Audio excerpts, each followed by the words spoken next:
ব্যাপারটা আমার যেটা মনে হচ্ছে একদম, এবং আমরা নামও বলে দিতে পারবো। আমরা থানাকে জানিয়েছি, থানা দু একজনকে অ্যারেস্ট করেছে।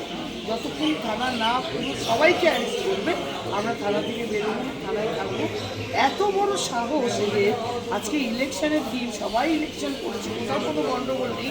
বিজেপির এত ভয়ের কারণটাই বুঝতে পারছি না। সারা ইলেকশন তো সিআরপিএফ দিয়ে আমাদের চালানো, আমরা তাও সহ্য করে নিয়েছি, চুপচাপ সহ্য করে করেছি।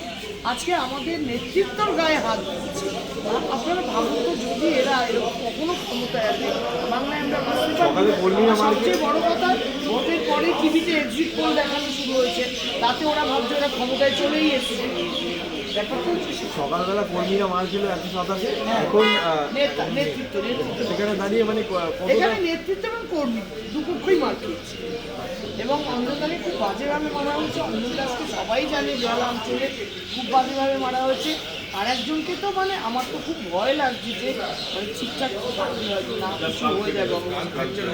এত হাত ফ্র্যাকচার হয়েছে, শির দ্বারায় মেরেছে, শির দ্বারা ভেঙে গেছে, হাত ভেঙে গেছে, হাত পুরো ফুলে ভেঙে গেল।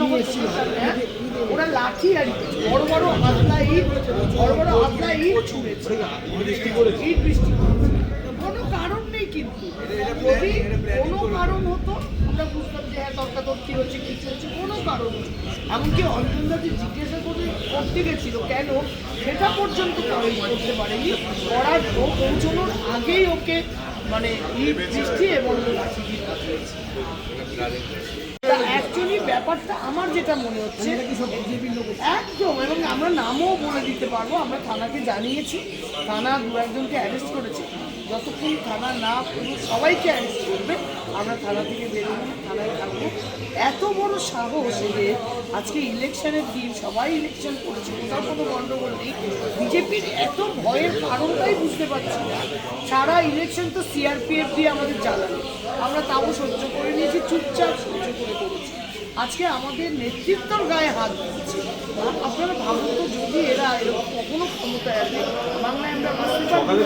সবচেয়ে বড় কথা, ভোটের পরে টিভিতে এক্সিট পোল দেখানো শুরু হয়েছে, তাতে ওরা ভাবছে ওরা ক্ষমতায় চলেই এসেছে। সকালবেলা কর্মীরা মারছিল 187, এখন নেতৃত্ব সেখানে দাঁড়িয়ে মানে এখানে নেতৃত্ব এবং কর্মী দুপক্ষই মার খেয়েছে, এবং অন্ধকারে খুব বাজেভাবে মারা হয়েছে। অঞ্জন দাসকে সবাই জানে, জেলা অঞ্চলে খুব বাজেভাবে মারা হয়েছে। আর একজনকে তো মানে আমার তো খুব ভয় লাগছে যে মানে ঠিকঠাক থাকতে হয়তো না কিছু হয়ে যাবে। এত হাত ফ্র্যাকচার হয়েছে, শির দ্বারায় মেরেছে, শির দ্বারা ভেঙে গেছে, হাত ভেঙে গেছে, হাত পুরো ফুলে ভেঙে গেল। ওরা লাঠি আর বড় বড় হাতলা ইট, বড় বড় হাতলা ইট ছুঁড়েছে, ইট বৃষ্টি। কোনো কারণ নেই, কিন্তু যদি কোনো কারণ হতো আমরা বুঝতাম যে হ্যাঁ তর্কাতর্কি হচ্ছে, কিছু হচ্ছে, কোনো কারণ নেই। এমনকি অঞ্জন দাকে জিজ্ঞাসা করতে গেছিল কেন, সেটা পর্যন্ত করতে পারেনি। করার পৌঁছানোর আগেই ওকে মানে ইট বৃষ্টি এবং লাঠি দিয়ে পাঠিয়েছে।